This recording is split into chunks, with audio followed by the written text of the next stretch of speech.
Tole kabajamtoota hordoftoota keenya akka mul'atan kun sagantaa itti daataa akkaataa itti analysis gochuu dandeenyu kan itti hojjennudha jechaadha. Kunis saatalaayit image daataa tokko laanchitaatii image irratti hundaa'uudhaan akkaataa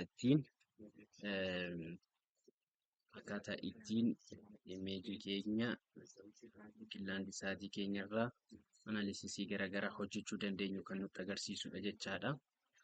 Kanuma irratti hundaa'uudhaan laandisaat imeejii bara 2004, 2014 bu'ee irratti hundaa'uun normal NDVI, normal difference vegetation index fi NDMI, normal difference moisture index correlation isaa akkaataa ittiin hojjennudha jechuudha. Kan waliin ilaallu kanaafis daataan keenya ni jira jechuudha. Kanaaf jalqaba irratti wanti nuti goonu saampiiliidha. Create fishnet sample kan jennutu jira. Saampilii fudhanna jechuudha. Kan saampilii kanas asitti hawaasa bulchiisaa irratti neemii kenninaa fi NDVI versus NDMI normal difference vegetation index bara kamiif kan bara 2004 hojjedheen jira amma 2004 hojjenna jechuudha. 4 barreessa. Achi booda asitti immoo extent keenya jechuun iddoo study area keenya irratti galchuu qabna jechuudha. Administration boundary iddoo qorannoo keenyati. Sana booda saampilii keenya saampilii fudhannu row fi kolomanii isaa irratti saampilii keenya ni galchina. Keenyaaf 50 yoo galchina yoo barbaanne pooliiganii poolilaayinii gochuu dandeenya. Poolilaayinii fayyadameeni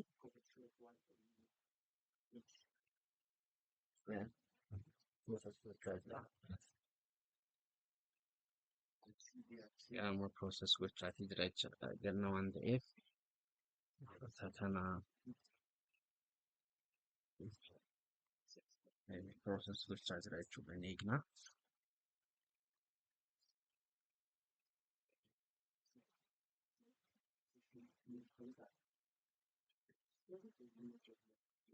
Eegna process gochuu jira gadhiilee.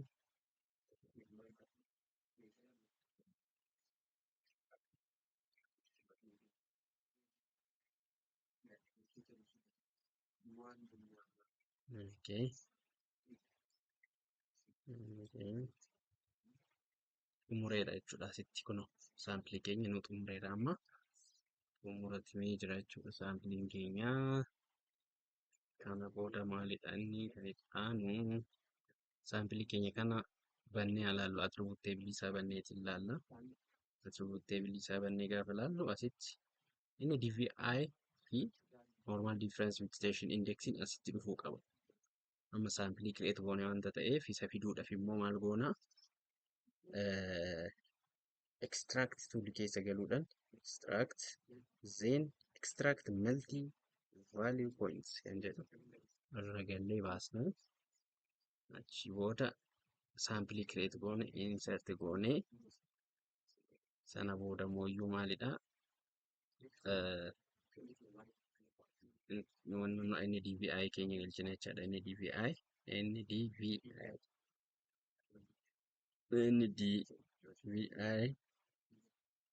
NDVI kun 2014 fi NDMI 2014 correlation kana lamaan. Okay. Then saampilii keenya irratti nu galcha jechaadha deeme. Saampilii keenya irratti walakkaa taasisa. Ni eegna.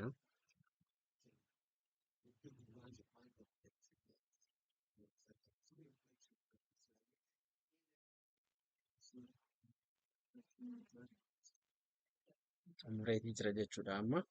Attribuut teebilii keenya bannee yoo ilaalle amma asitti nuu fida jechuudha. NDVI 2014 NDMI 2014 kun fideetii jira. Ragaan isaa bifa kanaan dhufee jira jechaadha. So kan itti aanu mis daataa kanneen iddoo study area keenya keessatti kufamuudhaaf maal goona step itti aanu clip geospatial tool keessa seenuun clip goona jechuudha. NDVI keenya study area keenya irratti galchinee then after asitti maal goona correlation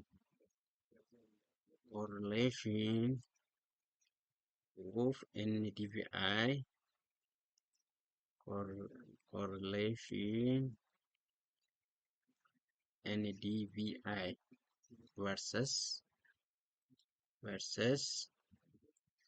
NDMI normal difference moisture index of 2040 jennee then clip godhee baasa jechuudha. Iddoo study area keenya qofa keessa sample pointiiwwan jiran nuuf baasaa jechuudha. Clip gochaati jira. Okay. Xumureetii jira jechaadha.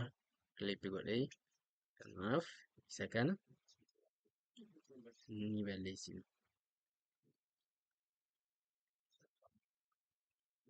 Sorry, computer kootu biilii ta'e.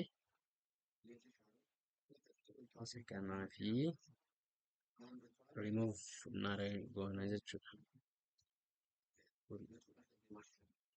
Laayiniiwwan kanneen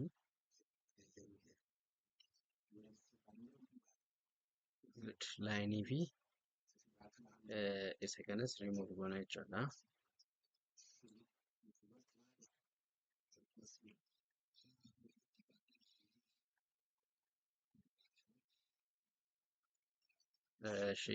Good.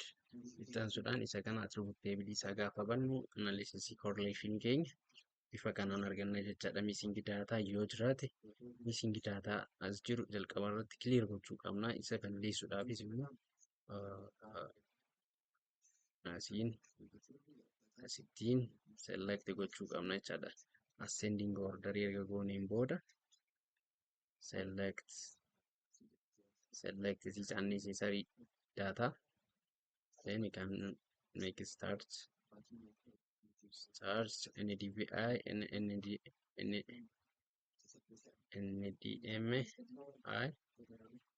Then we can make it delete. Yeah. Then save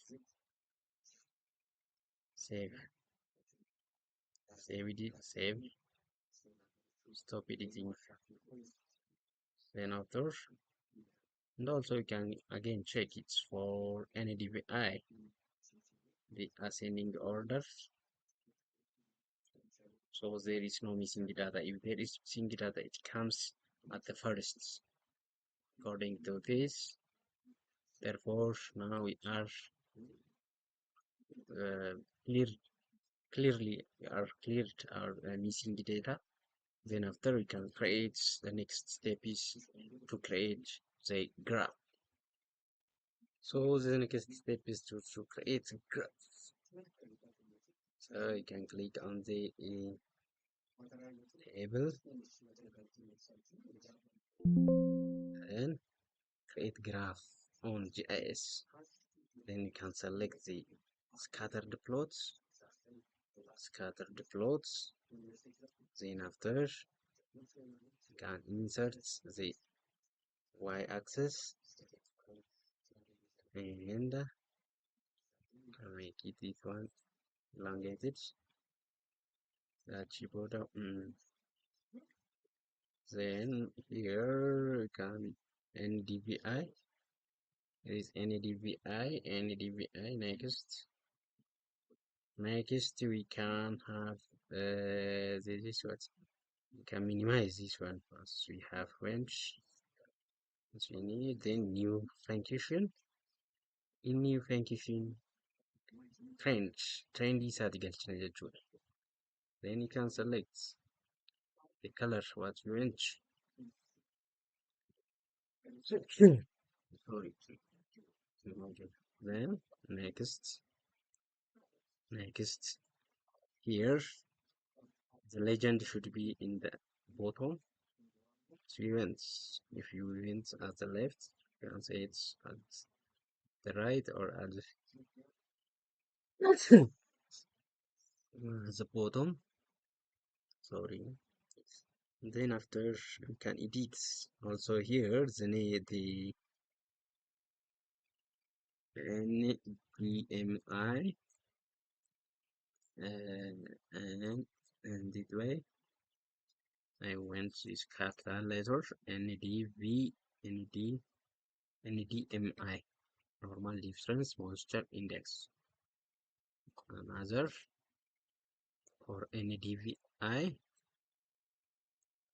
DVI can edit here also the title of correlation and then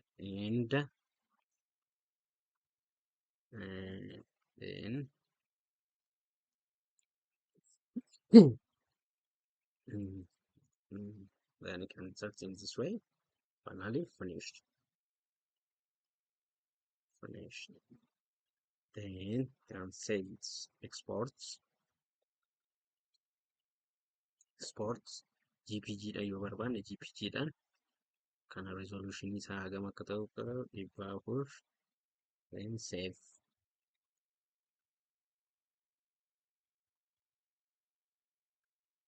graph